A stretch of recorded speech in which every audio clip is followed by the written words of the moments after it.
Well, it's that time again. Welcome to Rim Shots with Sean right here in the Rock Rage Radio Network. And I have, fair to say, legend. And I don't know if he's going to like that term, but we're here to talk with Mr. Marc Storace about his brand new record, Crossfire, which is, when is it out, sir?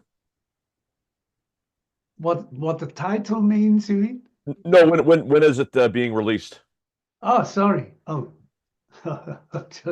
my sound isn't that great. Yeah, 22nd November.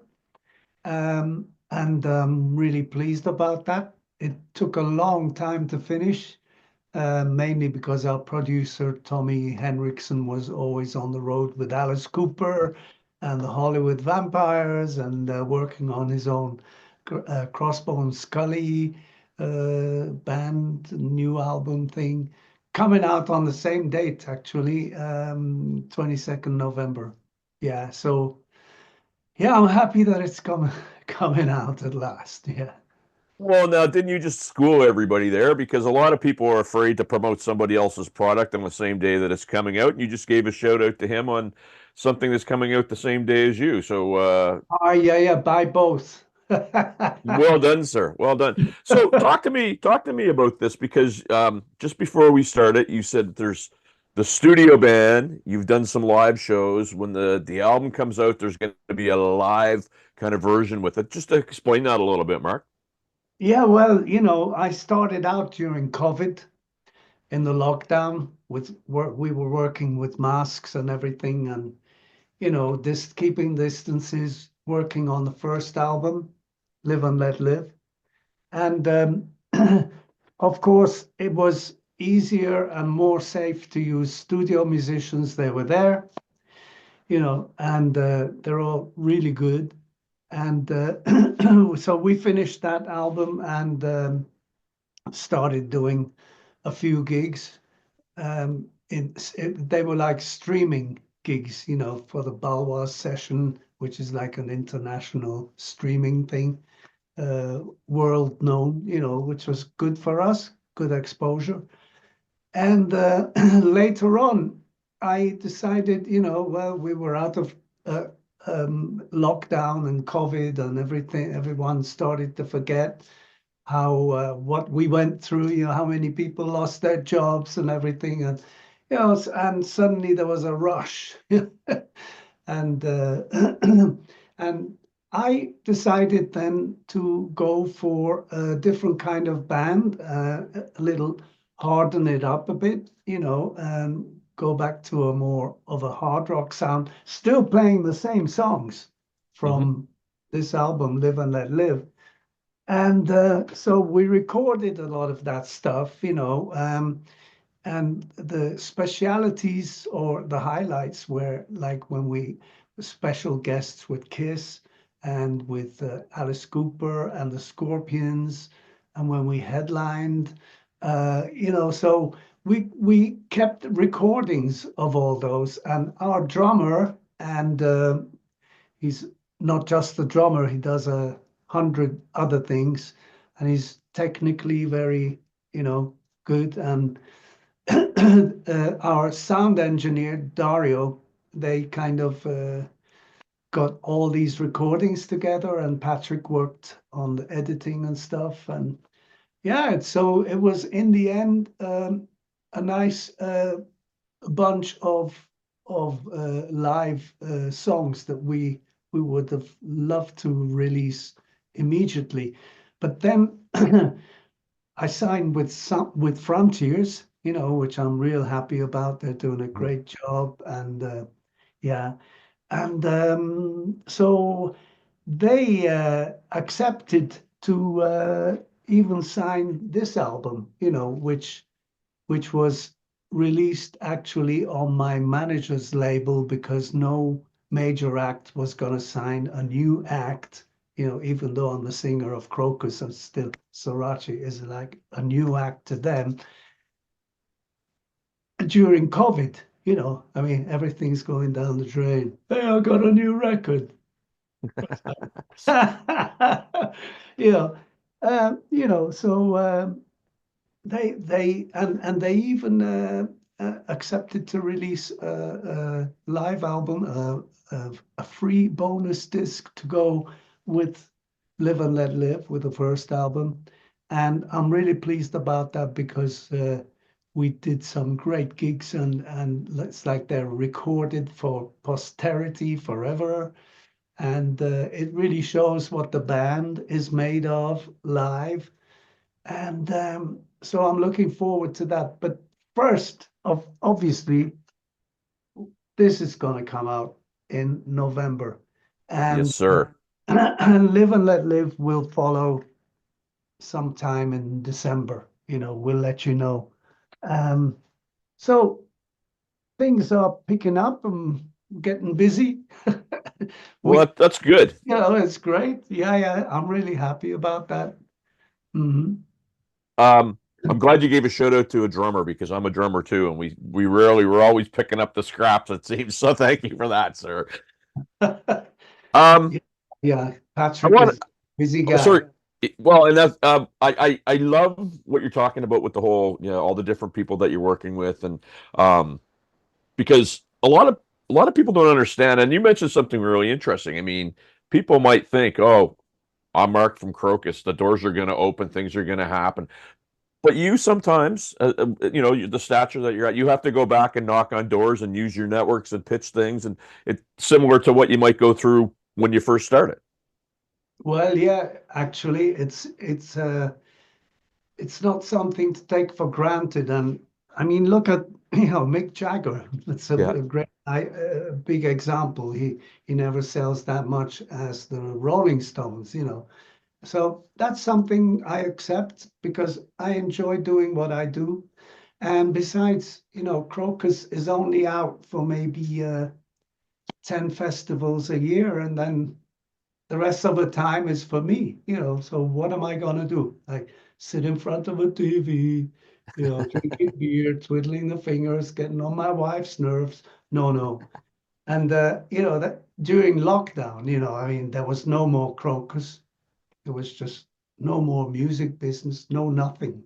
So I was doing these YouTube demo songs, duets with my daughter, just to yeah, keep me busy. And after that, I decided to pull open my drawer and where I got loads of ideas and archived the demos and stuff and started working on the first solo album, Live and Let Live. And after that, Crocus split up forever, kind of thing. We had more dates to do, and it was like, nah, you know, everybody go his own way, which was like after yeah, yeah.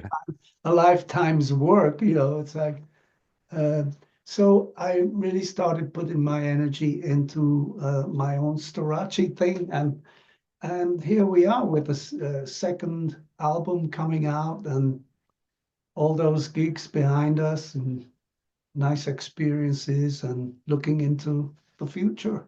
Yeah. That's fantastic. I said I'd tackle this a different way. So, I was always a huge Crocus fan, and I asked you beforehand, was there anything that was kind of covered way too much? And you mentioned the AC/DC angle. My first exposure to Crocus was in my friend's basement. His brother got one vice at a time, and we played it to death. And obviously, we're going, that sounds a little like Bon Scott. But as you get to know the Crocus repertoire, um, that's really not you. Your voice is, you've got a lot of range, you've got lot of different capabilities to your voice. When you did some of those early albums, was that just where the music was kind of taking you as a vocalist, or were you trying to maybe have that sound to, you know, get the name out there to get people's attention? Because you never really ended up being that type of singer going forward, to me. You mean the Crocus sound, Yeah, the, right? the the first couple albums, I mean, yeah, you could make some comparisons, but after that, you always had the high register. I didn't think you sounded anything like anybody. You sounded like yourself. Was it was that because that's where the music was, or were you maybe going, "Huh, we do this and maybe we get some attention for the." What was the mindset? Because I mean, to me, it just seemed like a colossal change. And you became this guy that was, you definitely be in one of the top 10 rock vocalists of all time to me. Thank you. Yeah, I just went with the band, with what music was coming out, and Chris and Fernando were heavy AC/DC fans since the first gig they saw with Bon Scott, uh, and Chris was singing in the band during those days, and I have a different past with a band called T, and but yeah, so I was living in London then with my band Easy Money, and so when I got this phone call from Chris, there was these songs for Metal Rendezvous, and I thought, wow, there's great melodies and stuff, and great riffs, and it's a great album. It's already before it was even recorded, just in demo form, and I'd lived in Switzerland before, so I had some roots here, and yeah, so then suddenly with hardware and one vice at a time, it started going more into the AC/DC direction, I thought, than Metal Rendezvous, because I mean, Mhm. there's a song called Fire on Metal Rendezvous, where our, God rest his soul, ex lead guitarist Tommy Kiefer, he plays a solo on Fire, which is like Jimi Hendrix resurrected, kind of the influence is there. It's not like a Hendrix solo. It's very long and so on, but he was a big blues rock, and Hendrix was one of his idols and so on.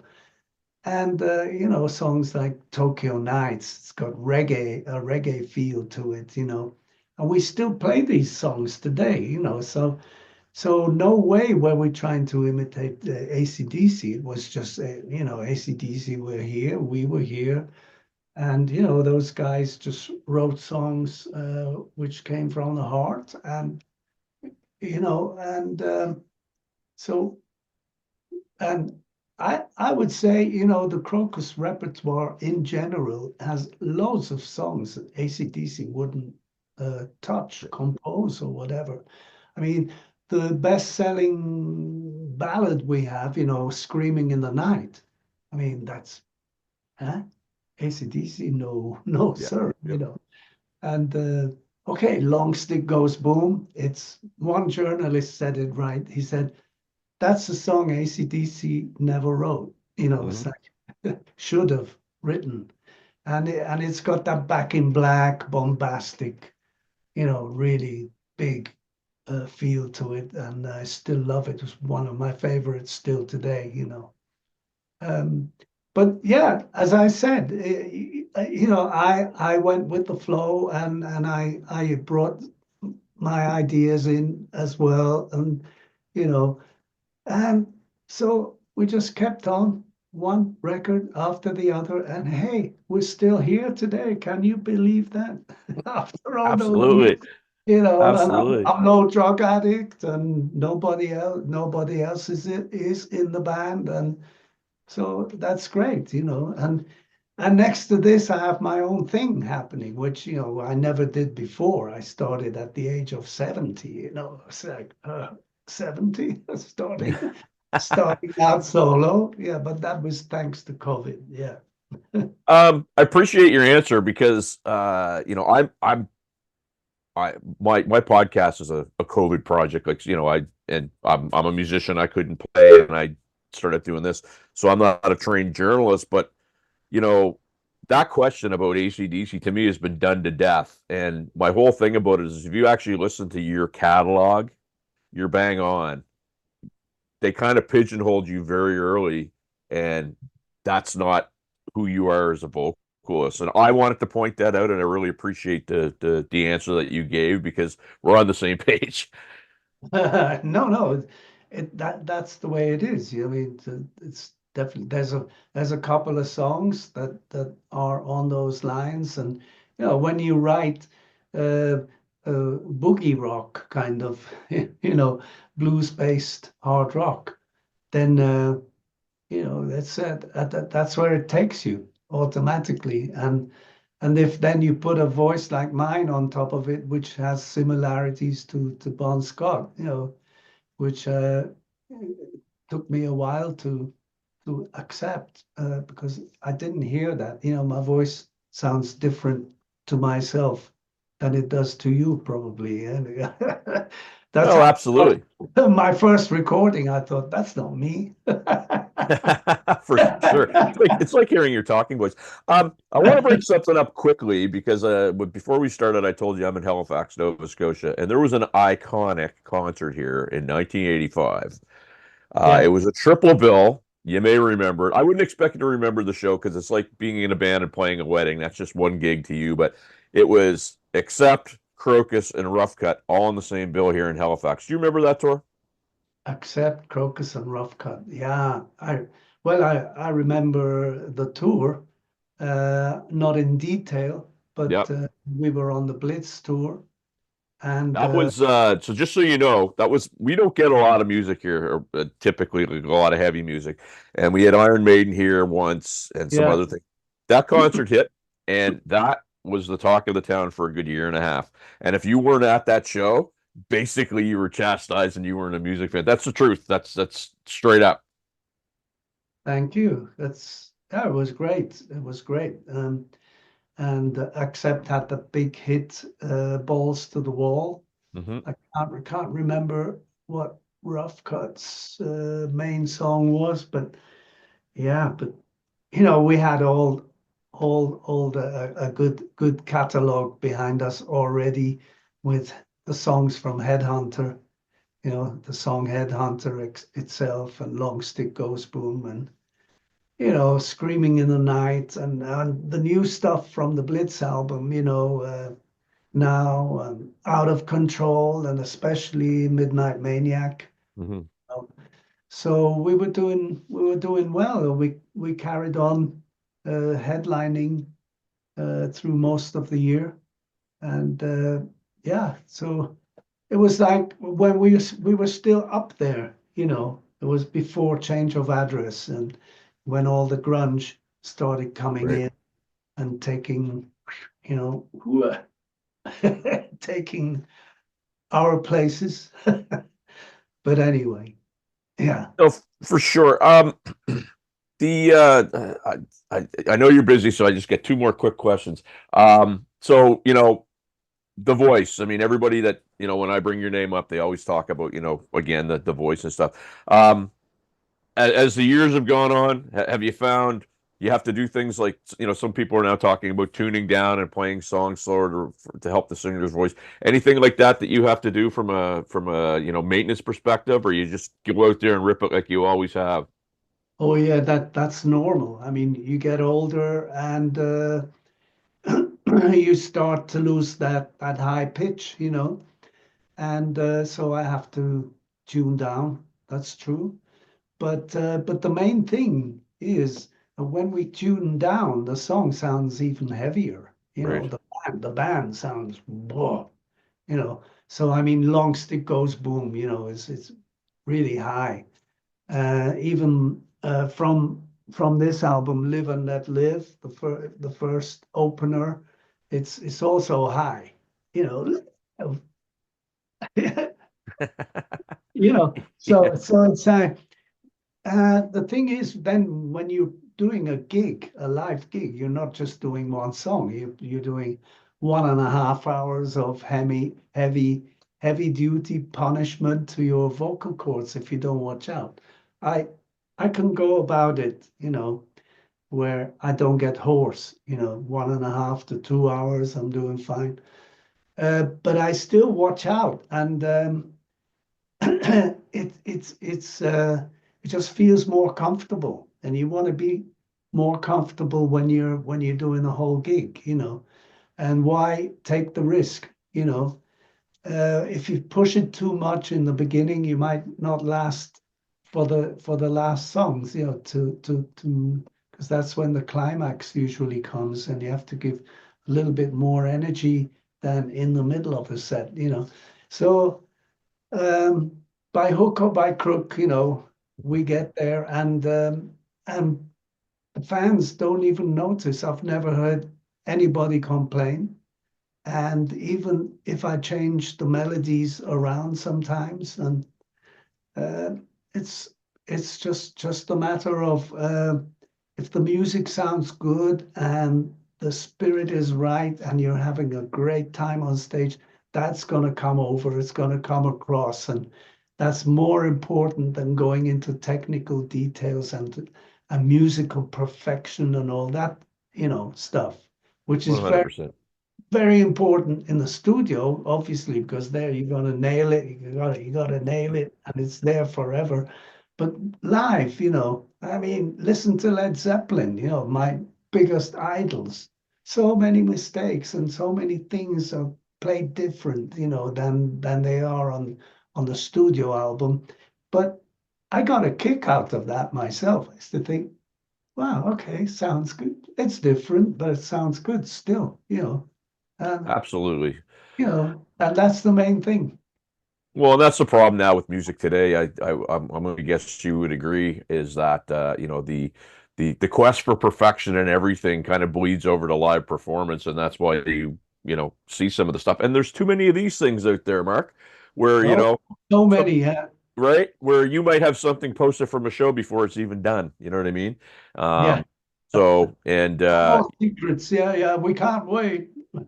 exactly. And your good night might be a golf clap, and your bad might be personified, and that's just the way that it is. So, Yeah, as we saw with Arnell from Journey, where he, that all that ridiculous press that was going on for, you know, to me wasn't even a bad vocal performance, and he felt the need to apologize for a clip that was, I guess, below par. That's just kind of today's day and age is really silly to me. it's definitely different.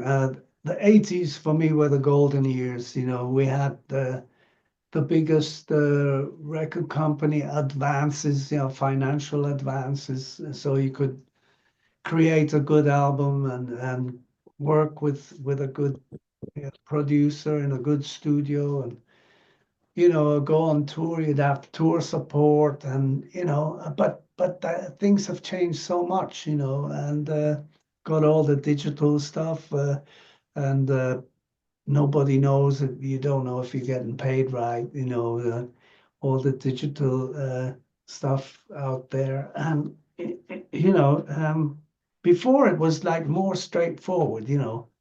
I want a banana. How much is it? 6 pence. Okay, here it is. Bang. That's it. You knew what you were selling and what you were getting for it, and more or less, you know, there was still there was still some dark stuff happening back in the day as well, you know. But you know, that's the way it is, and you know, like I always say, we're living now, here and now. The past is behind. It's we get sentimental about it, you know, and we can go back and listen to Led Zeppelin or Pink Floyd or Rolling Stones and enjoy all the old stuff. And what's coming out now is important too, you know. And luckily, I'm one of the lucky ones that can still go out there and do my thing and not feel like I've given anything less, you know.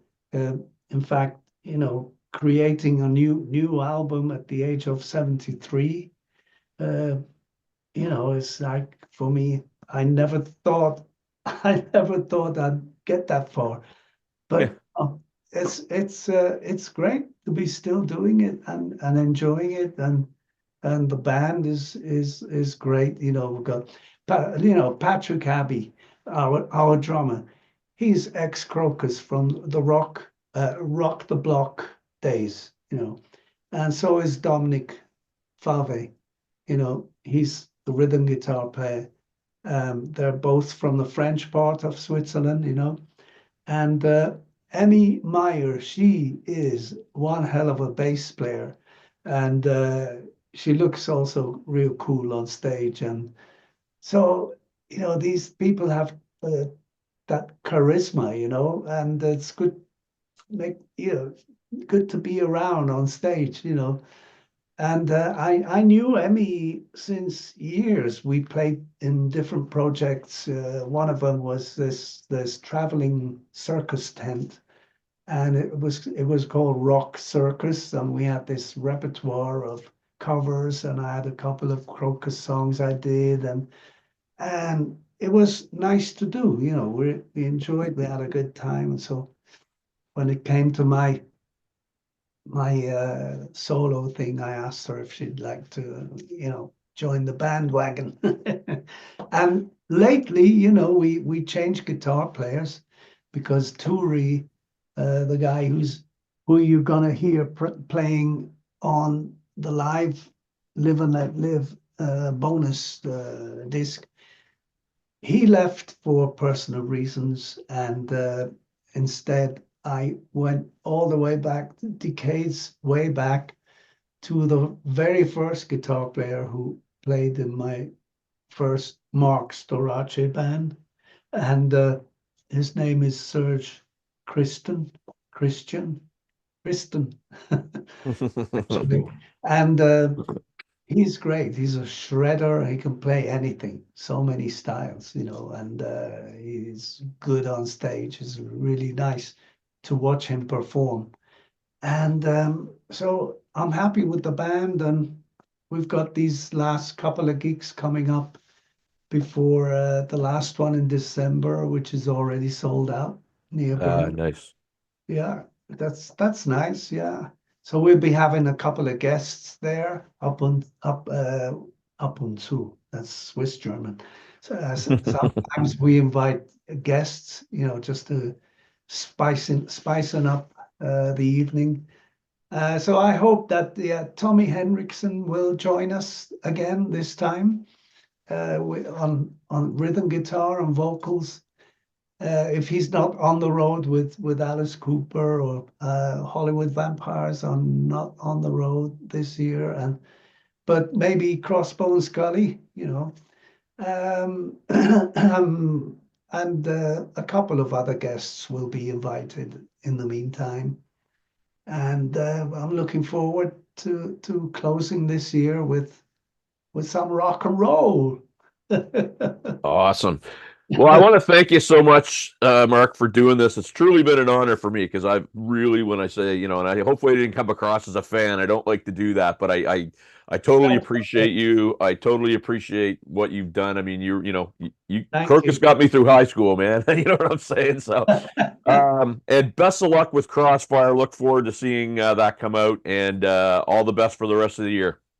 Thank you. Bye-bye, Sean. We're back on the Rock Rage Radio Network after this.